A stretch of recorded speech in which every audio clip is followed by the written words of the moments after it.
So can you outline the key pay and benefits you received as a GP in Australia and how that compared to the UK? So in Australia, you were called a contractor. So essentially, it's like being a locum in the UK. There was no employee perks in terms of annual leave, sick leave, maternity, anything like that. If you don't work, you don't get paid. And you work on a percentage split with the company or the practice that you're with.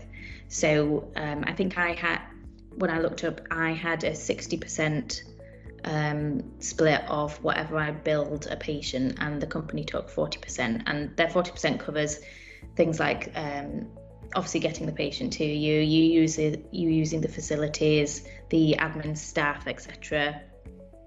So you bill the patient, which is a very alien concept if you work in the UK and you don't do private medicine in the UK.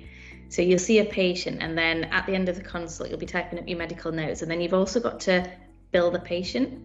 So you've got to say, well, that patient came in and the consult was, say, 20 minutes. So you bill them a 20-minute consult, and then, oh, they had an ECG as well. I'll bill them an ECG. So you've got to remember all those things that you've done and then bill the patient.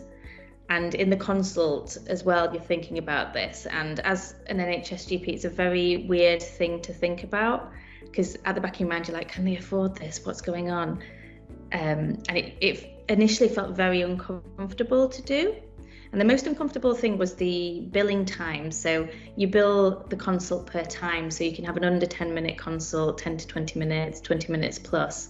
And a lot of consults can be a bit longer, and you'd feel really guilty about billing the patient. But at the end of the day, most of the patients were partly covered by Medicare, the Australian sort of equivalent to the NHS, but not quite like the NHS.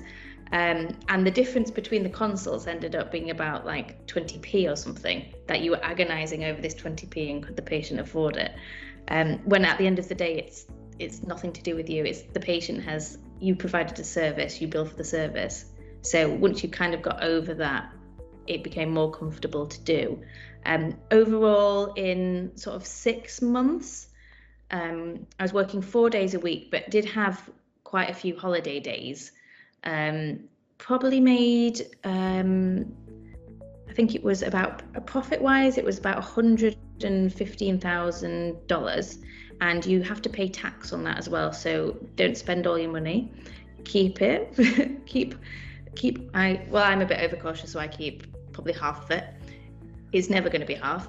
I think it's fixed if you're in overseas at like 33%. But I'll have to double check that one. So I ended up probably about £30,000 of tax to pay, because if you get a good accountant, and there is some good accountants that do UK and Australian tax, if you've got, say, properties in the UK that you're getting rent off and need to combine everything, there's a lot of things that you can deduct and make your profit a bit higher.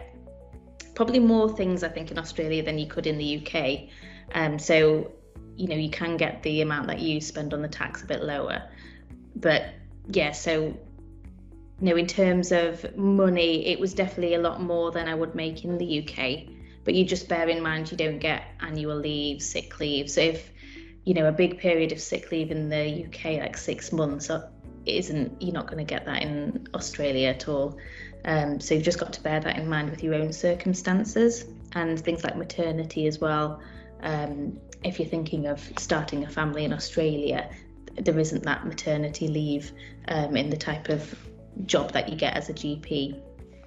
There are other ways of increasing your profits. So we had GP registrars in the practice.